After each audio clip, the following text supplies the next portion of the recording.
भाइयों बहनों, गिरीश आध्यात्मिक ड्रीम में आज बता रहे हैं भगवान श्री नारायण हरि, जो सबका पालन पोषण करते हैं, सारे भंडार उन्हीं के अधीन हैं। तो फिर वो किस चीज़ के भूखे हैं? उनको क्या चाहिए दोस्तों? भगवान नारायण हरि श्रद्धा और भावों के भूखे हैं साथियों। वो लंबी साधना और उपासना से भी इतनी जल्दी नहीं खुश होते हैं। वो भावों को पहचान लेते हैं। जो आदमी उनमें लीन हो जाए, मगन हो जाए, उनको समझ ले, उसको पलमात्र में दर्शन दे देते हैं। हमें बहुत लंबी साधना और उपासना की भी आवश्यकता नहीं है।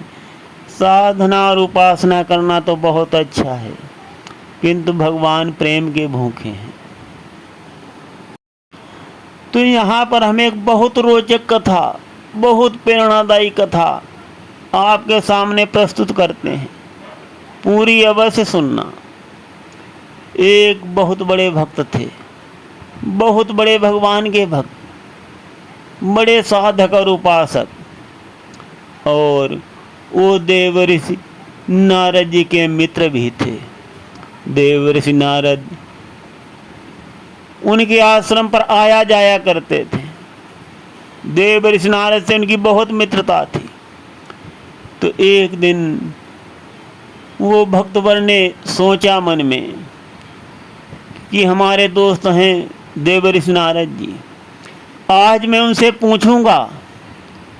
वो तो भगवान से प्रतिदिन मिलने जाते हैं, जब उनकी इच्छा होती है भगवान से मुलाकात कर लेते हैं। हमें भगवान कब मिलेंगे?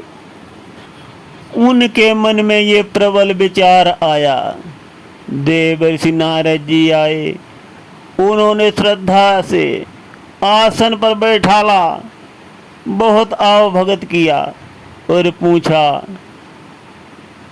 कि हमारे ऊपर कृपा करके ये बताओ देवर्षि कि हमें भगवान कब मिलेंगे? आप तो जब चाहते हो तब भगवान के पास चले जाते हो, भगवान से मिल लेते हो, उनसे बातें भी कर लेते हो, किंतु हमें तो अभी दर्शन ही नहीं हुए हैं। हमारी आराधना और अर्जी लगा देना भगवान प्रभु से कि हमसे कब मुलाकात करेंगे। तो श्रीमान नारद जी बोले कि ठीक है मित्र, चिंता मत करो, अब की बार मैं भगवान के पास जाऊंगा मिलने, तो मैं आपकी फरियाद जरूर लगा दूंगा और प्रभु से पूछ लूँगा कि हमारे मित्र भक्त को आप कब दर्शन देंगे। तो नारद जी स्वर्ग लोक गए, वहाँ भगवान से मुलाकात किया, चरणों में शीश झुका करके विनम्र वाणी से पूछा कि प्रभु हमारा एक मित्र भक्त भी है, आप उसे कब दर्शन देंगे? श्रीमन नारद जी की बातों को सुन करके श्री हरि नारायण विष्णु ने कहा, क्या आपका मित्र भक्त जो है उसके आश्रम में इमली का पेड़ लगा हुआ है जो बहुत बड़ा है, और उस पेड़ में जितनी पत्तियां हैं, जब तुम्हारे मित्र भक्त का इतनी बार इस पृथ्वी पर जन्म हो जाएगा तब मैं उससे मिलूंगा। तो भगवान श्री हरि नारायण की बातों को सुन करके श्री नारद जी बहुत उदास हो गए, बहुत दुखी हुए। अरे पता नहीं उस पेड़ में कितनी पत्तियां हैं और पता नहीं कितना समय गुजरेगा। तो इस प्रकार से नारद जी सोचने लगे, बोले कि भगवान ये तो बहुत बहुत दुख की बात है। और नारद जी सोचते सोचते उदास मन से अपने मित्र के पास लौट आए। जब मित्र ने पूछा कि भगवान के पास से क्या मेरे लिए संदेश लाए हो देवर्षि, तो देवर्षि उदास मन से बोले कि ये इमली का पेड़ लगा हुआ है और इसमें जितनी पत्तियां हैं उतने जन्म जब आप लोगे इस पृथ्वी पर, तब नारायण हरि विष्णु के दर्शन होंगे, तब होंगे प्रभु के दर्शन। तो श्रीमन नारद जी की बातों को सुन करके वो भक्त भी सशंकित हो गया, किंतु पुनः खुशी से आनंद से उछल कर बोला, अरे कम से कम भगवान ने मुझसे मिलने के लिए हाँ तो कर दी है, हाँ तो कर दी है अथवा नहीं की है। नारद जी ने कहा कि हाँ तो किया है, लेकिन यही बताया है कि जब इतने जन्म गुजर जाएंगे। वो भक्त खुशी से पागल होने लगा, झूमने लगा, डांस करने लगा, सोचने लगा कि भगवान मुझसे मिलेंगे, कभी न कभी तो मिलेंगे ही। जब उन्होंने मिलने के लिए हाँ कर दिया है, वो भगवान में पूरी तरह से लीन हो गया, सारे श्रद्धा भाव भगवान को ही अर्पित कर दिए। भगवान में ऐसा लीन हुआ, उसे कुछ अपना तन का भी होश नहीं रहा साथियों। घंटे भर हुआ, 2 घंटे हुआ, 3 घंटे हुआ, उसकी आवाज़ भगवान के कानों तक पहुंचने लगी। भगवान का सिंहासन डोलने लगा। उसकी करुण पुकारों से भगवान मजबूर हो गए और उस भक्त के सामने दर्शन देने के लिए प्रकट हो गए।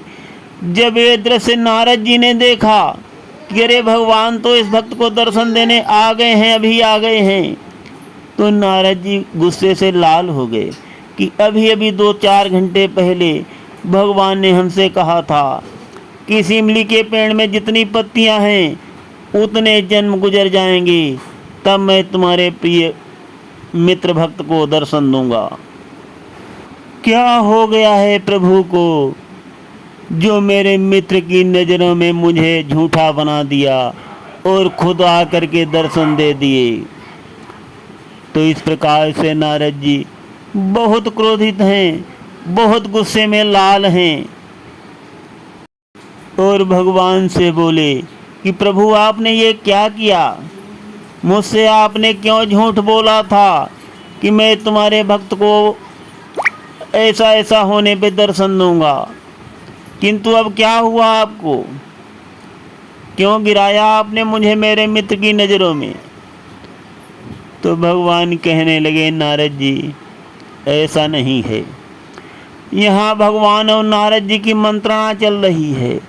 वहाँ वो भक्त एक बार नारद जी की तरफ देख रहा है तो दूसरी तरफ भगवान की ओर मगन है, नज़र डाल रहा है, बहुत आनंद ले रहा है, बहुत खुशी है भक्त के मन में।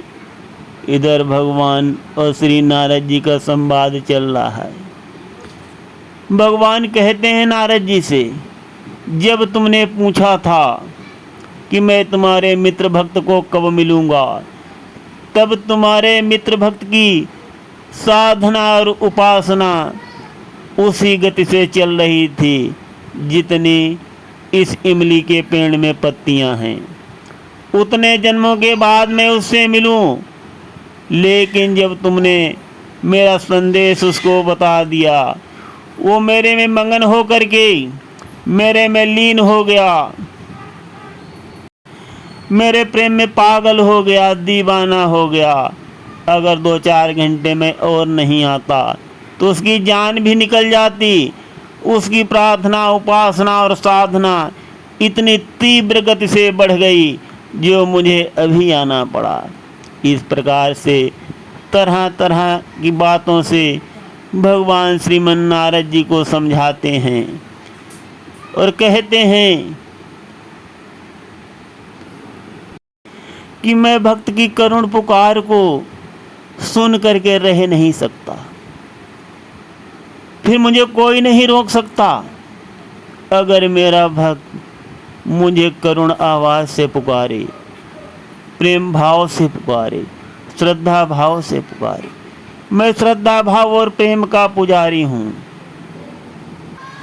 भगवान श्री हरि विष्णु ने नारद जी के मित्र भक्त को गले से लगा लिया और उसकी सारी मनोकामनाएं पूर्ण कर दी और नारद जी सहित मीठे मीठे वचनों से सबको आनंदित किया, सबको खुश किया। तो साथियों, भगवान भाव के भूखे हैं, श्रद्धा के भूखे हैं। बिना श्रद्धा भाव के उपासना और साधना में भगवान को विशेष रुचि नहीं है जितनी प्रेम भाव से, श्रद्धा भाव से। तो साथियों, भगवान का भजन पूजन श्रद्धा भाव से करें, विनम्रता से करें, प्रभु के चरणों में प्रेम रखें। पोथी पढ़ पढ़ जग मुआ, पंडित हुआ न कोई, 2.5 अक्षर प्रेम का, पढ़े सो पंडित हो। सुनते रहिए गिरीश आध्यात्मिक ड्रीम में अच्छी अच्छी प्रेरणादायी कल्याणकारी कथाएं। आज इतना ही, धन्यवाद।